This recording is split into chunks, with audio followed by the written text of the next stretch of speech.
Let's do a chi-square test of independence question. If you turn to page 223 or so in the course packet, let's look at problem 5. So in problem 5, we are given data from a real study conducted by Peterson and Wilson back in 1992. And in this study, they interviewed a random sample of people, and they manipulated this interview as follows. So half the people at random were asked how satisfied are they with their car. The other half were asked how dissatisfied they were with the car. And then respondents of both groups were given a 4-point scale that included very satisfied, somewhat dissatisfied, and very dissatisfied. So the question is, does the way that the problem was asked affect the response? So, both were given the identical response scale. If question wording doesn't matter, then those who were asked how satisfied should answer with the same distribution as those who were asked how dissatisfied they were with their car. All right, so we want to find out if there's a relationship between these two variables. And so the null hypothesis that we're going to evaluate is that the two are independent. So the response is independent of the way the question was worded.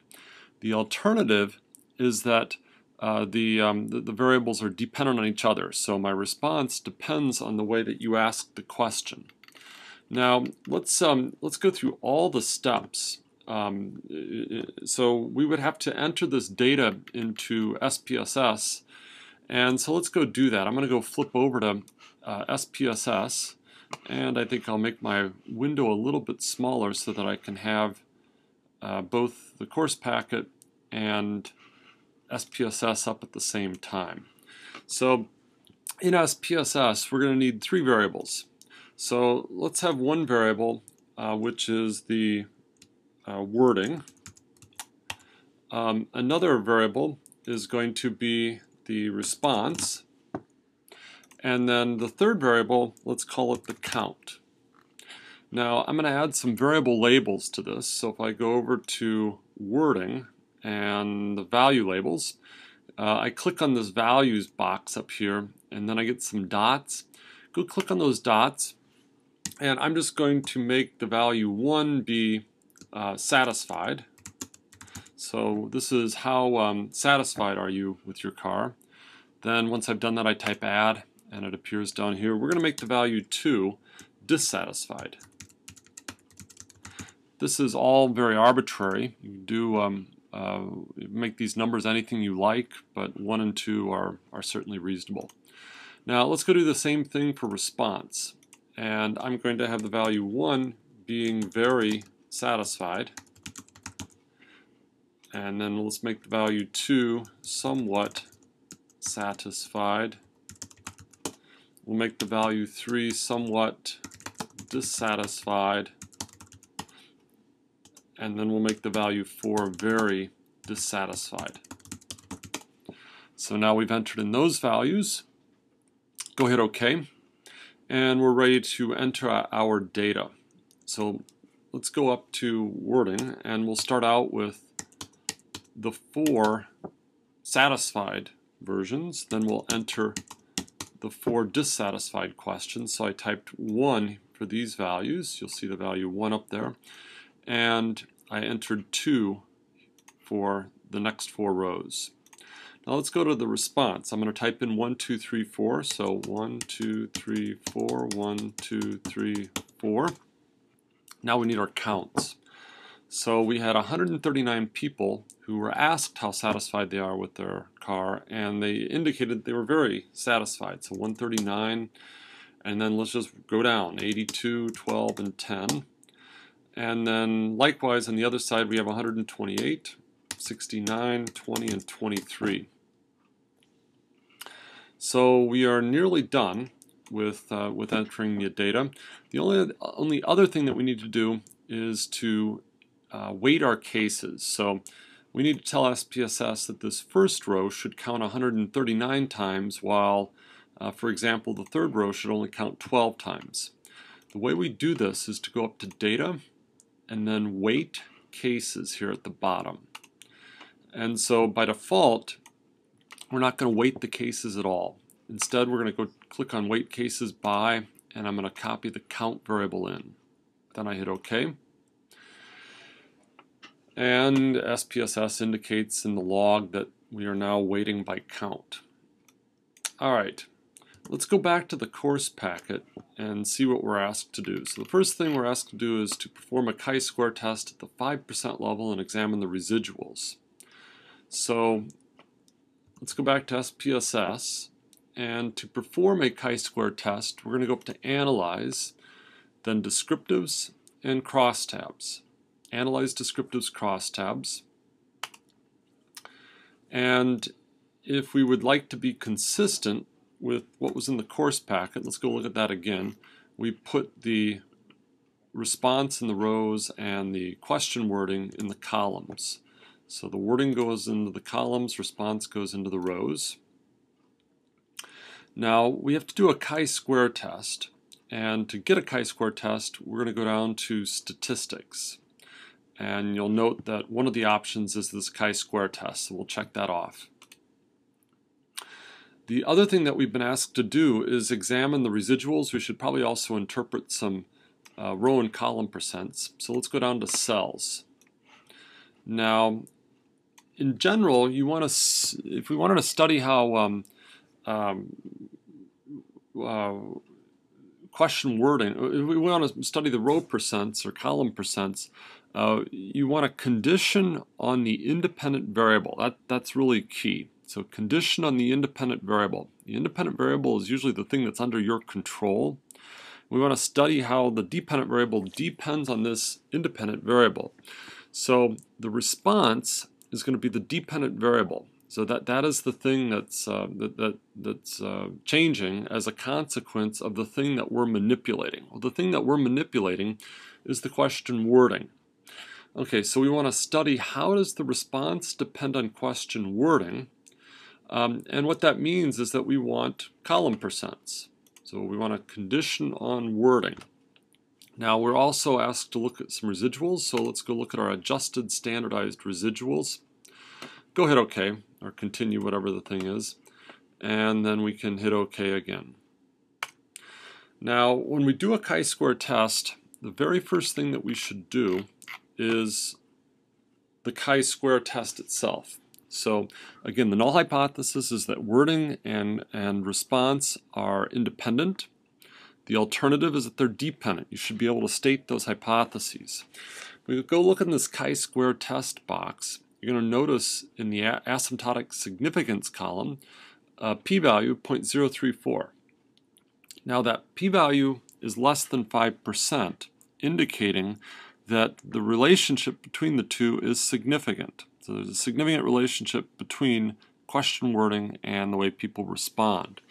Okay, so having rejected that null hypothesis, we're now allowed to go look at all of the values within the crosstab.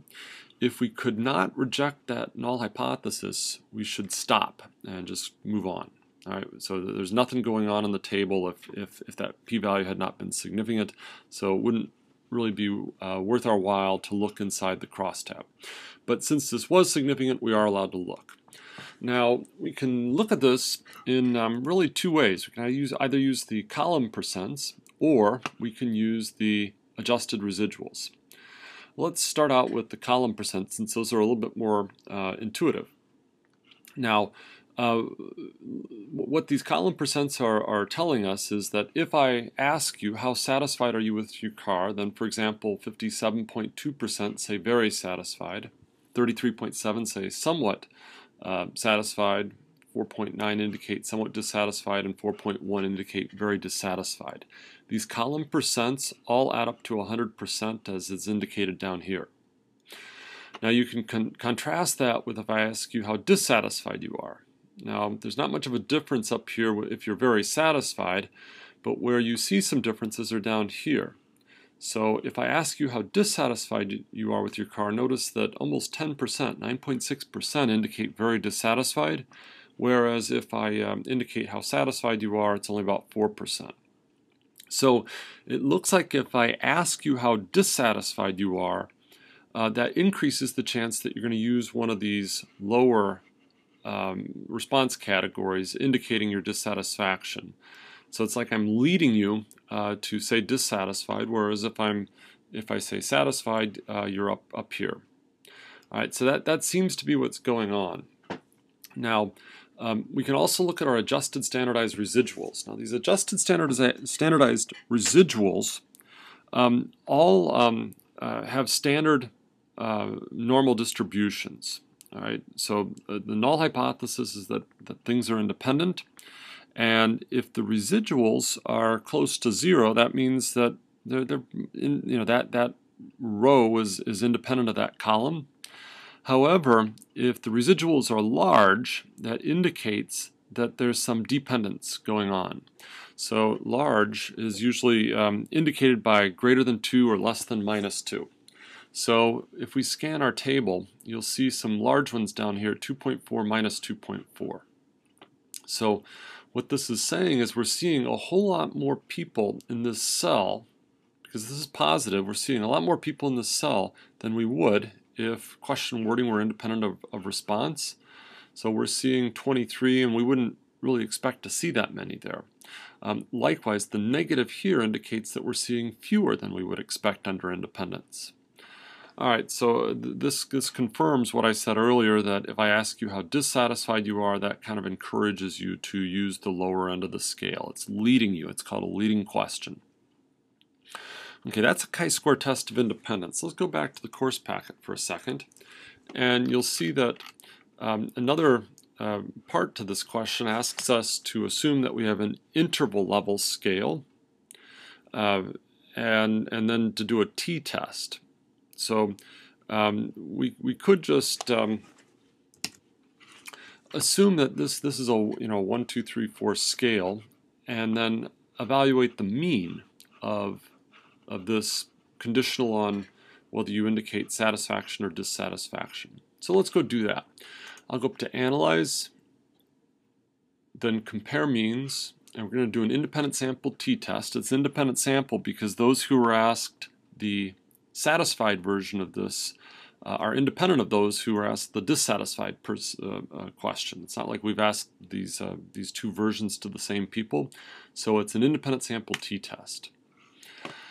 Now, response is going to be the test variable. Question wording will be the grouping variable. Now, we're not allowed to hit OK yet because there's some question marks that need to be resolved.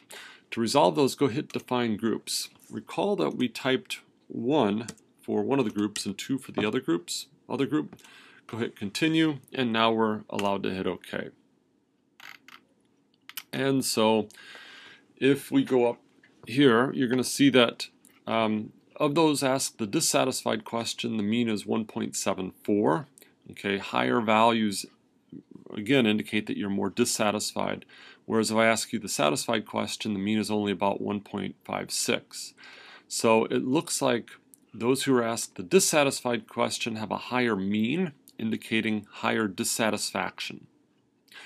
But is the difference between those two means significant? Well, let's go look at our p-value. We're not going to assume equal variances, and you'll see that the p-value is 0.023. Actually, it doesn't really matter whether we assume equal variances or not. Both the p-values are about the same. In both cases, the p-value is less than 5%, indicating that the means are significantly different. So the null hypothesis is that the mean response for those asked the satisfied question is equal to the mean response for those asked the dissatisfied question. We can reject that null hypothesis since this p-value, 0.023, is less than 5%. So that's another indication that there's a relationship between these two variables. We could also look at a correlation. The correlation is going to be equivalent to this independent sample t-test. So we'll get exactly the same p-value in that case. So if we go down to correlate, bivariate, and we will correlate wording with response.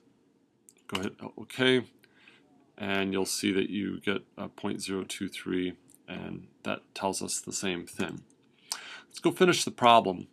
Discuss threats to internal and external validity. Well, what we have is a true true experimental design here, since the experimenter controls who gets which question type. We have random assignment of these conditions. Therefore, this is a very good experiment. There are no threats to internal validity at all. Now, if we go back and look at external validity, external validity is also quite strong. Let's see exactly how they got their sample. Remember, external validity refers to whether the results will generalize to other settings. And let's see. So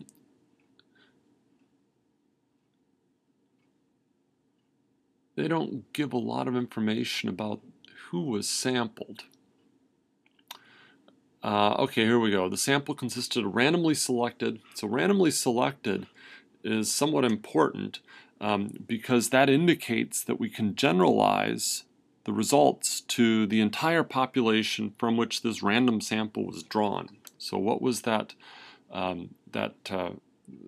universe? Well, the universe is middle-class automobile owners. So we can generalize the results of this survey to all middle-class automobile owners in 2 large metropolitan areas. So the results would not necessarily apply to middle-class automobile owners who don't live in metropolitan areas, or not these 2. But then you have to ask yourself whether you think that rural people would respond differently than those in large cities. And it doesn't seem like that's all that likely.